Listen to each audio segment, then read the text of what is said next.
놀라운 일을 보았다 하니라. 아멘.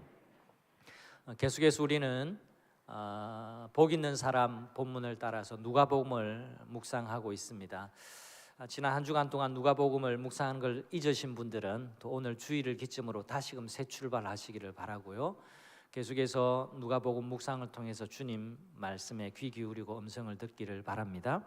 오늘 말씀은 예수님께서 몸이 마비된 한 사람을 고쳐주시는 이야기 한 대목입니다. 예수님에 관한 소문이 이제 공생을 시작하고 난 다음에 온 사방으로 퍼졌을 때였습니다. 소문을 듣고 사람들이 침상에 누워있는 환자를 들쳐내었습니다. 환자가 몸을 전혀 가눌 수가 없었기 때문이죠. 본문은 이 병명을 중풍병자라고 표현을 하고 있습니다만 원래 원어 성경에 보면 마비된 사람이란 뜻입니다. 그러니까 정도가 있겠죠. 어느 정도냐, 그냥 온몸이 마비되어서 몸을 꼼짝달싹 할 수 없는, 그래서 일어날 수도 없고 걸을 수도 없는, 온전히 다른 사람을 의지하지 않으면 이동을 할 수 없는 그런 환자라고 소개를 하고 있습니다. 이 환자 그리고 친구들로 보이는데 그들은 예수님을 만나려고 길을 나섰습니다. 그런데 데려오기는 했습니다만 예수님이 계신 그 집으로 들어갈 수가 없었습니다. 이미 거기에는 예수님의 말씀을 듣기를 원하는 사람들, 또 병고침을 기대하고 모인 사람들로 말 그대로 인산인해를 이루고 있었기 때문이죠. 수많은 사람들이 그 집을 빼곡하게 에워싸고 있었고 인파는 길거리에까지 넘쳐나고 있었습니다. 이런 상황인데 저기요, 제가 좀 더 급한데 좀 지나가면 안 될까요? 제가 좀 들어갈 수 없을까요? 라고 말할 수 있는 상황이 전혀 아니었던 겁니다. 들어갈 방법이 없었습니다. 하지만 이들은 포기하지 않았습니다. 여기서 포기하고 돌아가면 언제 다시 예수님을 만날지 기약할 수 없었기 때문에 그랬죠. 그래서 급기야 그들은 지붕으로 올라가서 지붕을 뜯어야 되겠다라고 결심을 하죠. 지붕을 뜯어내고 몸져 누워있는 이 마비 환자인 친구를 침상째로 줄에 달아서 예수님께로 내려야 되겠다라고 마음을 먹습니다. 그리고 진짜 행동으로 옮깁니다. 지붕을 뜯어냅니다. 지붕에 커다란 구멍을 냅니다. 여러분, 침대 하나가 내려가야 할 만큼의 구멍이니까 얼마나 그 구멍이 생각보다 크겠습니까? 그리고 환자를 줄에 매달아서 위에서부터 아래로 달아내립니다.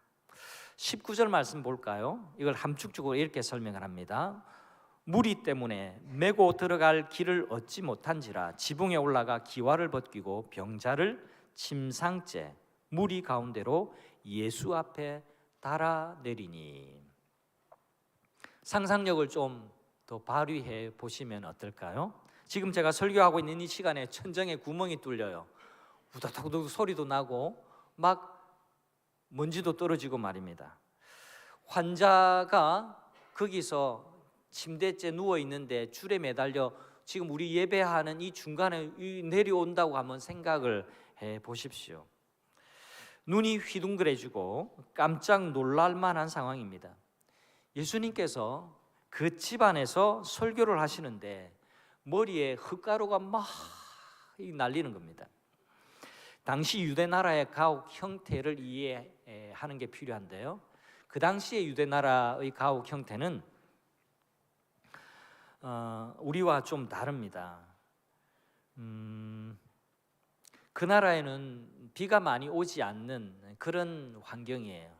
우리는 장마도 있고 비도 자주 오고 하니까 천장을 제대로 이렇게 마감을 해야 됩니다. 천장도 평평하지 않습니다. 이렇게 마름모라 이렇게 비스듬하게 해서 비나 눈이 흘러내려야 이제 무너지지도 않고 흘러내려야 또 제대로 말라서 이제 지붕의 역할을 할 수 있기 때문에 그렇죠. 근데 유대 나라는 비가 잘 오지 않는 환경이에요.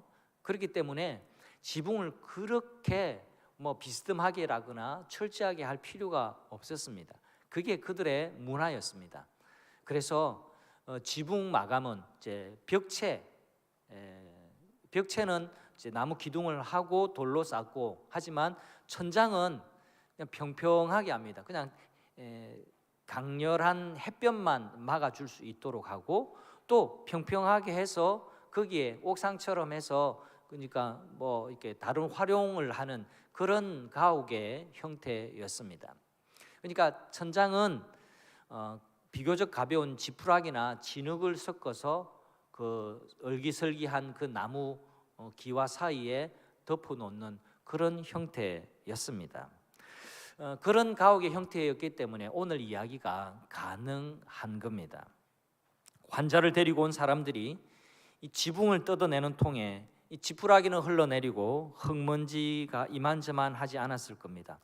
모인 사람들도 또 예수님도 당황했을 것이 분명합니다. 왜요? 전혀 예상하지 못했던 일이었기 때문에 그렇습니다. 그 다음 내용이 중요해요. 예수님은 지붕에서 내려온 마비 환자와 그 친구들을 보시고 이렇게 말씀하셨습니다. 오늘 설교의 핵심 구절입니다. 20절 말씀 다 같이 한번 읽겠습니다. 예수께서 그들의 믿음을 보시고 이르시되 이 사람아 내 죄 사함을 받았느니라. 아멘. 예수님은 그들이 지붕을 뜯어서 병든 친구를 달아내리는 일을 보았습니다. 그리고 달아내리기 전까지 어떤 상황이 있었는지 그 주변의 상황을 예수님도 다 알고 있었기 때문에 그 되어진 일을 짐작하셨습니다. 그런데 말입니다, 예수님께서 진짜 보신 게 뭐냐? 이게 중요해요. 예수님께서 진짜 보신 것은 그 달아내린 그 줄, 그 침대, 그 상황을 보신 게 아니라 20절 말씀에서 저자가 강조하는 것처럼 그들의 믿음을 보시고 이 사람아 내 죄 사함을 받았느니라, 그렇게 말씀해 주십니다. 한번 따라해 주시면 좋겠습니다. 그들의 믿음을 보시고. 오늘 우리가 읽은 본문 가운데 가장 주목해 보아야 할 핵심 표현입니다. 핵심 문구예요. 그들의 믿음을 예수님이 보셨다. 그들의 믿음을 보시고 몸을 움직이지 못하는 친구를 바라보는 그들의 고민하는 모습, 또 마비 환자를 침상째로 들고 동네로 들어오는 모습, 인파에 가로막히자 지붕으로 올라갔던 그들의 모습, 천정 지붕을 뜯어내고 친구의 침상을 줄에 달아서 내리는 모든 그들의 행동을 통틀어서 주님은 그들의 믿음을 보았다라고 말씀하고 계시는 거예요. 이 사건에서 가장 중요한 표현은 예수님께서 그들의 믿음을 보셨다라는 말입니다. 놀랍게도 중풍병자는요, 예수님 말씀처럼 죄 사함을 받고 또 그 마비된 그 병에서 노임을 받았습니다. 즉시로 자기가 누웠던 그 침대를 들고 자기 집으로 돌아가는 일이 일어났습니다. 26절 말씀은 사람들이 놀라운 일을 우리가 보았다라고 그렇게 말할 정도였습니다. 여러분, 어떻게 이 귀한 축복을 받았습니까? 죄 사함도 받고 병에서 노임도 받았습니다. 어떻게 이 놀라운 축복을 받았나요? 그들의 믿음 때문이었습니다. 그들의 믿음. 도대체 그들의 믿음이 어땠길래 놀라운 축복을 받았을까요? 예수님이 보신 그들의 믿음은 정말 어떤 믿음이었을까요? 그들의 믿음은 사람을 사랑하는 믿음이었습니다. 성도 여러분, 성경의 핵심 내용, 핵심 가르침이 무엇입니까? 하나님을 사랑하는 것, 또 이웃을 사랑하는 것. 하나님 사랑과 이웃 사랑이 온 율법과 선지자의 강령이다라고 예수님께서 우리에게 말씀해 주셨습니다. 구약 성경, 신약 성경을 조리고 또 압축해서 설명하라고 한다면 이 말씀 하나로 귀결됩니다. 하나님을 사랑하고 이웃을 사랑하는 것. 이것이 성경 모든 말씀의 가르침의 핵심입니다. 본문의 말씀을 좀 더 자세히 들여다보면 여러분, 예수님께서 그들을 인정해 주시는데 그들의 사람 사랑하는 믿음을 예수님께서 인정해 주셨던 겁니다. 본문에는 대조되는 두 부류를 누가는 우리에게 설명해 주고 있습니다. 마가복음에도 이 내용이 기록되어 있는데요, 마가복음에는 이 그들이 4명이었다라고 이야기를 합니다. 이 4사람이 침대를 이렇게 지고 메고 와서 예수님을 만났습니다. 이 4사람이 침상을 들고 왔는데요, 이 4사람은 당시 유명했던 서기관들과 바리새인들과는 다르게 평범한 사람이었던 것이 틀림이 없습니다. 그렇게 생각하는 이유가 몇 가지 있습니다. 하나는 성경에서조차도 이들의 이름을 밝히지는 않습니다. 또 서기관과 바리새인과는 다르게 이들은 매우 평범한 모습, 또 평범한 사람들 틈바구니 속에 있었던 사람이라고 우리에게 전반적으로 설명해 주고 있기 때문에 그렇습니다. 주변에 아무도 그들의 이름을 불러주는 사람도 없습니다. 그리고 성경에도 굳이 이들의 이름을 남기려고 시도하지도 않습니다. 그러나 그들은, 오늘 그들이라는 단어를 주목하십시오. 그러나 그들은 친구를 살리기 위해서 지붕을 뜯어내면서까지 예수님께 친구를 데리고 옵니다. 그런데 말입니다, 대조적입니다. 막상 율법을 연구하면서 영혼을 사랑하라고 가르치던 서기관들, 바리새인들은 환자의 영혼에, 그리고 환자의 육체에 그다지 관심이 없었습니다. 어떻게 하면 예수님의 말에 꼬투리를 잡아서 예수님을 잡아볼까라고 하는 데만 관심을 가지고 있지, 지금 치유가 일어나는, 기적이 일어나는 이 현장 가운데서 어떤 일이 벌어지고 있는지, 하나님의 역사가 어떻게 나타나고 있는지에 관한 관심은 전혀 없습니다. 이 사건이 벌어지는 가운데 예수님께서 병자야, 네 죄가 용서함 받았다라고 했을 때에 조금의 논쟁이 벌어집니다. 바리새인들과 서기관들이 이 어찌 신성모독을 하지? 하나님 외에는 누가 죄를 사한단 말인가? 막 이렇게 할 때에 예수님께서 그들의 생각을 아시고 22절에, 여러분 놀랍습니다. 예수님은 사람들의 마음을 꿰뚫어 보시는 능력이 있습니다. 지금도 우리 주 예수님, 우리가 믿는 하나님은 그런 분이라는 사실을 기억하는 여러분 되시기를 바랍니다.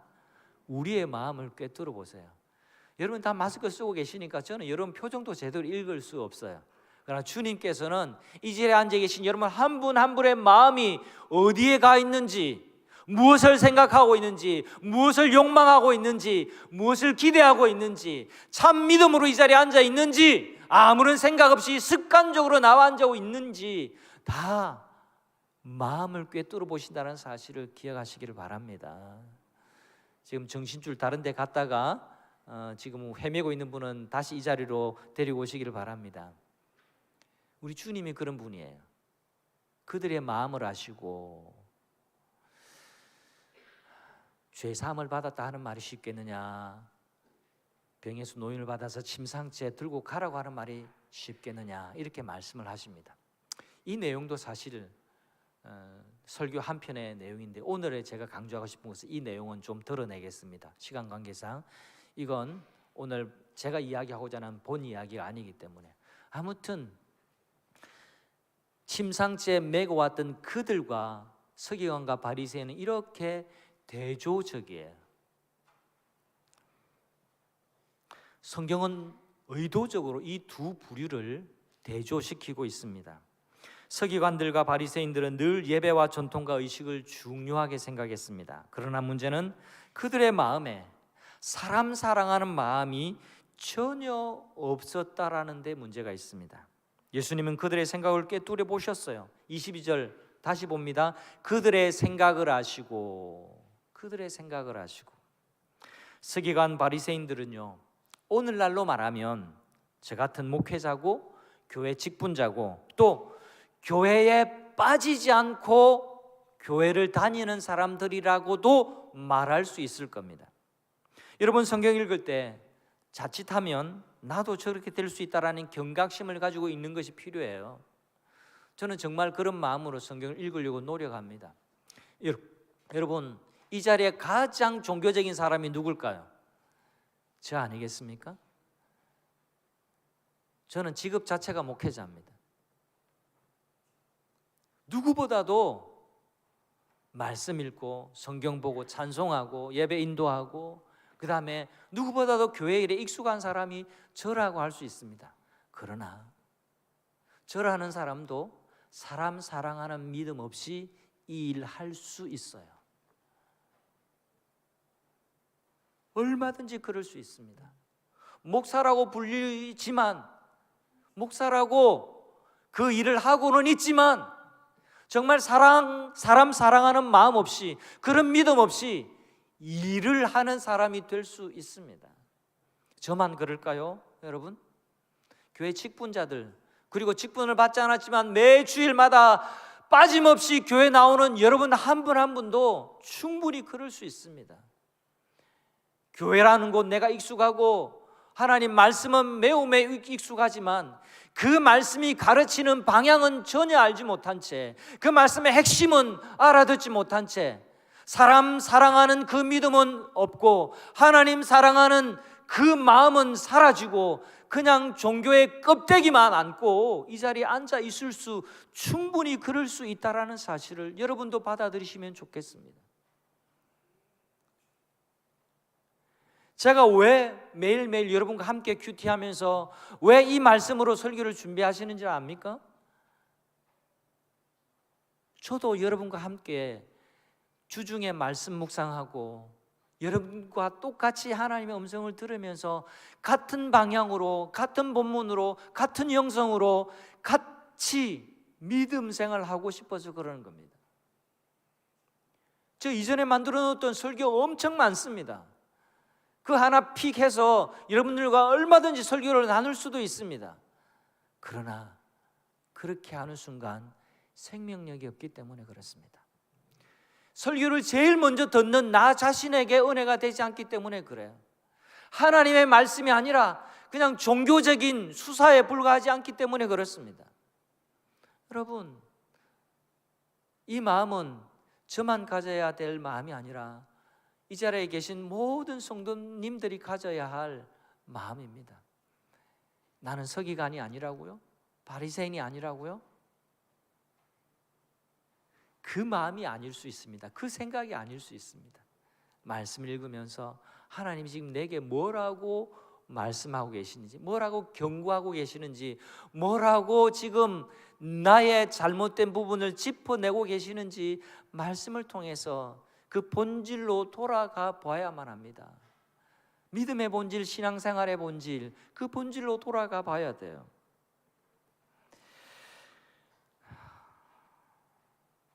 오늘은 참 기쁜 주일인데요, 매 주일이 기쁜 주일이지만 새가족 분들이 수료해서 여러분들도 다 그러시겠지만 제 마음에도 참 기쁘고 감사한 마음이 있습니다. 등록하신 분들은 좀 더 계시기는 하지만 5주 과정에 새가족 교육, 성경 공부를 마치는 게 그리 쉬운 것도 아니에요. 그러니까 이분들은 다 이제 새가족 성경 공부를 마치고 이제 정식으로 우리 교회의 영적인 가족이 되신 분들입니다. 다른 한 분 한 분들의 인터뷰, 또 그분들의 얘기도 참 인상적이지만 당사자가 계셔도 조금 이해해 주십시오. 요시모토 치카님의 인터뷰 내용이 참 제 마음, 저는 어제부터 이걸 봤으니까요, 제 마음에 참 많이 남았습니다. 교회를 오가시다가 교회는 들어가고 싶은데 오라고 하는 사람도 없어서 용기가 나지 않아서 들어갈 수도 없고, 여러분 우리 주변에 이런 분들이 참 많아요. 저는 요시모토 치카님의 그 소감이 주님이 제게 주시는 음성이 아닌가 그런 생각을 합니다.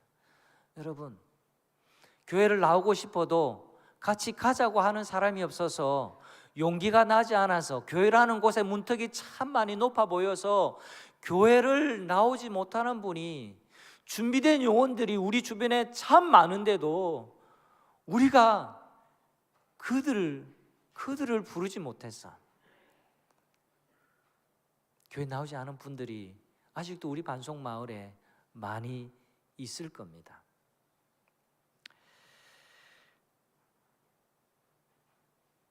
우리 요시모토 치카님이 우리 교회 한 권사님을 이제 만나서 그 권사님이 우리 교회 가자고, 우리 교회 예배 가자고, 그렇게 해서 그 발걸음이 왔고, 또 새가족부에서 환영하고, 또 하나님께서 그 마음을 붙들어 주셔서 이제 정말 영적인 우리의 진정한 가족이 되셨습니다. 성도 여러분, 여기 계신 새가족분들, 또 따지고 보면 여기도 새가족이죠. 새가족이 된 지 좀 많이 오래돼서 좀 헌가족이 된 것뿐이지, 우리 모두 사실은 다 하나님 앞에서 새가족입니다. 여러분, 새가족, 이 오늘 수리하신 새가족 분들에게도 그들이 필요해요. 그들이 붙들어주고 품어주고 사랑해주고 섬겨주는 그들이 필요합니다. 교회는요, 이런 그들이 있어야 교회가 성장하고 교회가 건강해지고 교회가 부흥하게 될 줄 믿으시기를 바랍니다. 여러분, 교회의 존재 목적은요, 영혼을 구원하는 것이에요. 복음을 전파하지 않고 영혼 구원에 관심이 없으면 사명을 다하는 교회라고 할 수가 없습니다. 하나님은 사람을 사랑하는 믿음을 가진 사람들을 통해서 잃어버린 영혼을 구원하시기를 원하십니다. 본문에서 말하는 그들 말입니다. 이 그들이 없었다면 마비된 환자는 예수님을 만날 수도 없었고 죄 사함을 받을 수도 없을 뿐만 아니라 평생 남은 세월 침상에 누워서 그렇게 힘들게 살아갈 수밖에 없었지만, 그들이 있었기에 그들이 뜯어낸 지붕, 흙벽 이런 것들 통해서 예수님 앞에 가게 되어졌잖아요. 그리고 예수님을 만나게 되어졌습니다. 여러분 모두가 그들이 되어주시기를 우리 주님의 이름으로 권면드립니다. 그들이 되어주세요. 남녀전도회는 왜 존재할까요? 구역은 왜 필요할까요? 우리가 서로 사람 사랑하는 그들이 되기 위해서 존재하는 겁니다. 여러분, 구역에 안 가도, 전도회에 안 가도 여러분이 얼마든지 구원받는 백성이 될 수는 있습니다. 교회 다니는 사람이 될 수는 있습니다. 여기 계신 것처럼요, 목사와 일대 다수로 이렇게 보면서 하나님 말씀 듣고 예배 조용히 드리고 갈 수는 있습니다. 하지만 그렇게만 하면 믿음이 성장할 수가 없어요. 진정 하나님이 베푸시는 기적을 맛보기가 어려워요. 그들을 통해서 예수님을 만나는 놀라운 일이 벌어져야 됩니다. 사람에게는요, 광채가 있습니다. 지금 여러분은 거의 다 광채를 못 보고 계시는 겁니다. 왜? 앞사람 뒤통수만 보고 있기 때문에, 그분의 삶과 내 삶이 너무 멀어져 있기 때문에. 그러나 여러분, 구역에서 전도회에서 만나면서, 또래 모임으로 만나면서, 함께 구역으로 만나면서 그 사람 속에 있는 하나님의 영광의 광채를 드디어 보게 되는 겁니다. 내가 어렵고 힘들 때 그 구역과 전도회의 사람들의 중보 기도와 사랑과 섬김을 받으면서 내가 광채를 발견하고 나도 광채를 발하게 되는 겁니다. 건강한 교회, 정말 하나님이 원하시는, 하나님이 원래 디자인하셨던 그 교회는요, 사람 사랑하는 믿음이 이런 회중적인 예배 안에서 뿐만 아니라 작은 3, 4명의 혹은 5, 6명의 모임 가운데서 나타날 때에, 서로의 이름을 불러주는 그 공간 속에, 그 모임 속에 나타날 때에 하나님이 정말 기뻐하시는 그런 교회가 될 줄 믿습니다. 올 한 해 제가 그걸 강조할 겁니다. 우리 교회가 그걸 좀 못하는 교회였기 때문에, 다른 거는 잘하는 면이 있는데 그게 너무너무 안 되었기 때문에 제가 조금씩 이제 시동을 걸기 시작할 겁니다. 여러분들 가운데 그래요. 목사님, 여기가 부산 아닌겨, 뭐 경상도 사람은 원래 그런 거 잘 못합니다. 성격이 좀 그래가지고 그렇다고. 좀 섬기고 사랑하고 부드럽게 말하고 이렇게 잘 못한다고. 그건 핑계입니다, 여러분. 제가 늘 말씀드리죠. 김건모 외에는 핑계로 성공한 사람이 없어요.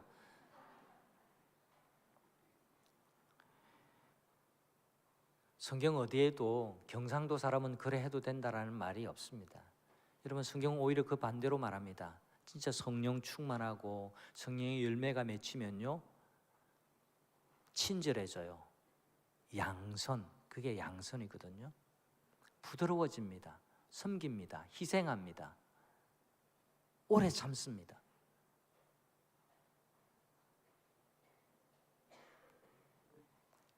우리의 믿음이 성숙해지기를 함께 또 노력하고 함께 좋은 교회를 만드는 우리 모든 성도님들이 되시기를 간절히 바랍니다.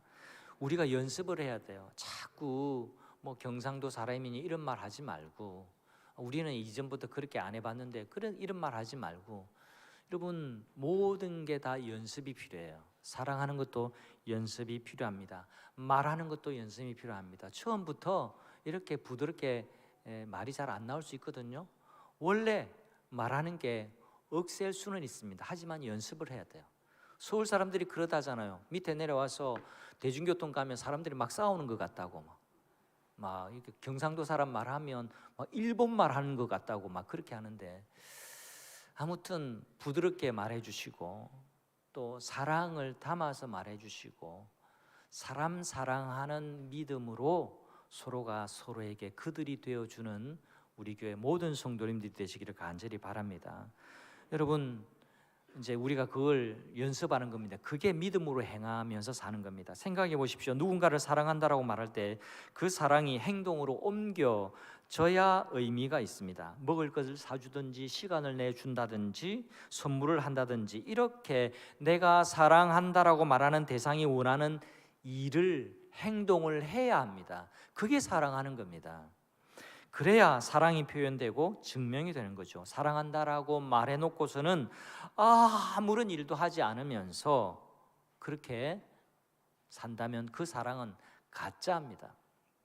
부모의 사랑이든 남녀간의 사랑이든 표현되고 행동으로 나타날 때 의미가 있습니다. 이 침상을 메고 왔던 이 내 친구들이 말로만 그냥 희망적으로만 그렇게 했다면 아무런 일도 일어나지 않았을 겁니다. 얼마나 장벽이 많았습니까? 장애물이 많았습니까?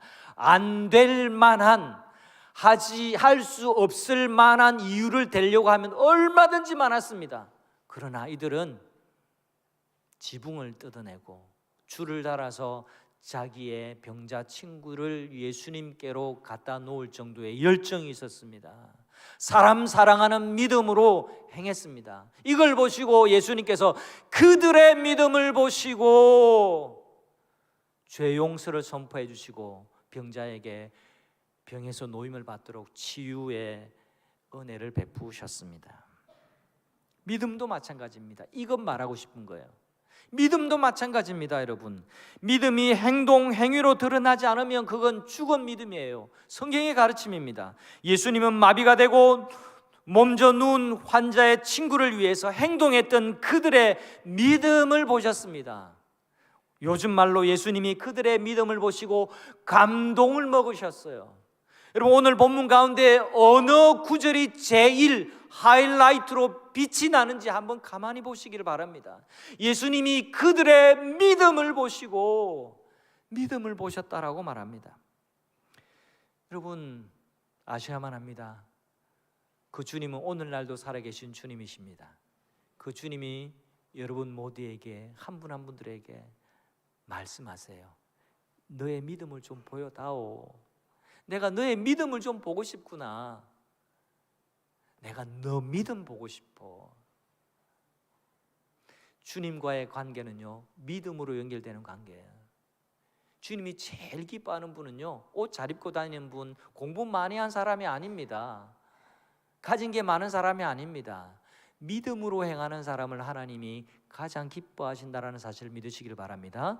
믿음이 없이는 기쁘시게 못하나니 하나님께 나아가는 자는 반드시 그가 계신 것과 그가 또한 자기를 찾는 자들에게 상 주시는 이심을 믿어야 할지니라. 하나님이 우리에게 믿음을 요구하세요. 믿음을 보고 싶다라고 말씀하세요. 믿음의 삶은요, 하나 더 살펴볼 것, 순종의 삶과 같은 말이에요. 예수님은 침상에 꼼짝없이 누워있던 마비 환자를 향해서 한마디 하십니다. 중풍병자에게 말씀하시되 내가 내게 이르노니 일어나 내 침상을 가지고 집으로 가라. 일어나라. 네 침상을 들어봐라. 그리고 너 집으로 가도 좋아.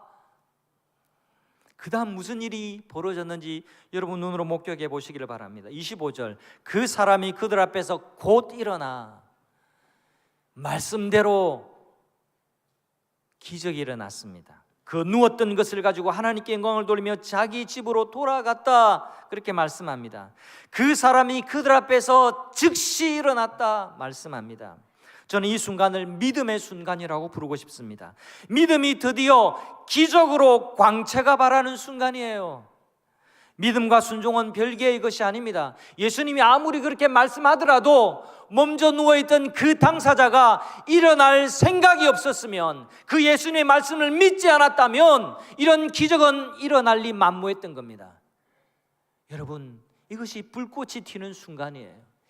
기적의 불꽃이 튀는 순간 믿음으로 한번 일어나 보는 거예요. 말씀대로 한번 내 몸을 움직여 보려고 하는 그 의지를 발동하는 겁니다. 행동으로 옮겨보는 겁니다. 움직일 마음, 순종할 믿음이 없었다면 아무런 일도 일어나지 않았을 겁니다. 놀랍게도 마비 환자는 그 말씀에 믿음으로 일어났습니다. 할렐루야. 남의 일이라고 별로 관심이 없는 것 같아. 할렐루야. 믿음으로 일어나는 놀라운 믿음의 순간이 이 한 주간 여러분 삶 가운데도 많이 일어나기를 소원합니다. 모든 사람이 놀랐습니다. 그리고 서로 말했습니다. 우리가 놀라운 일을 보았다. 여러분, 한 주간 여러분 마음속에, 또 여러분 가족들에게, 여러분 주변에 있는 분들에게 우리가 놀라운 일을 보았다. 내가 있잖아, 이 한 주간에 놀라운 일을 경험했어. 그게 원래 신앙생활이에요. 여러분, 그냥 2절만 한때 되면 한 주간 지나서 다시 예배 드리러 오는 것, 이게 신앙생활이 아니라 한 주 한 주 매일매일 놀라운 일을 보는 게 그게 신앙생활입니다. 기대감을 가지고 참 신앙생활하는 여러분 되시기를 바랍니다. 이제 목회 편지의 내용과 관련해서 한 말씀 드리고 설교를 마칠까 합니다. 저는 우리 공동체가 말씀대로 순종하면 복을 받는다라고 믿습니다. 제가 우스개로 말하지만 결코 우스개는 아닙니다. 우리가 천사 나눔 운동을 하고 난 다음에 여러분 진짜 그것과 무관하지 않습니다. 하고 난 다음에 우리 교회 주변에 5억짜리 공사가 진행되었습니다. 우리가 1,400,000원 하나님께 드리고 5억의 선물을 받았어요. 남의 일이라고 별로 감동을 안 하시는데 저는 진지하게 그렇게 믿고 있습니다. 그리고 앞으로 우리가 계속 우리 천사 나눔 운동을 계속 하는데 여러분 잘 보십시오. 진짜 한번 보세요. 믿음으로 한번 실행해 보고 되는지 안 되는지 한번 보세요. 우리가 천사 나눔 계속하면 우리가 복을 받을 겁니다. 우리가 반송 지역을 위해서 1,400,000원 맨날 흘러 보내면 우리 교회가 복을 받게 될 줄 믿으시기를 바랍니다. 저는 믿습니다. 그렇게 믿습니다. 믿음이 무엇이냐? 믿음은요, 말씀이 그렇다고 하시면 말씀대로 믿는 것, 순종하는 것, 그게 믿음이에요. 말씀이 그렇다 하시면 그런 줄로 알고 믿는 것, 그게 믿음입니다. 만약 여러분의 담임 목사가 하나님을 사랑하는 일, 이웃을 사랑하는 일을 하는 것 외에 다른 일을 하자고 할 때는 여러분 마음으로 주저주저 하셔도 괜찮습니다. 그러나 만약에 여러분의 담임 목사가 이웃을 사랑하는 일을 좀 해봅시다. 믿음으로 우리가 한번 질러봅시다. 우리가 하나님 사랑하는 일을 한번 믿음으로 질러봅시다 라고 할 때는요, 마음을 모아 주십시오. 그럴 때 하나님이 기뻐하시고 하나님이 놀라운 일을 우리 가운데 베풀어 주실 줄 믿습니다. 잘 안 믿으십니까? 하면 믿어보자고요. 믿어보고 실제로 그렇게 되는지 믿음을 한번 실험해 보는 게 우리에게 필요합니다.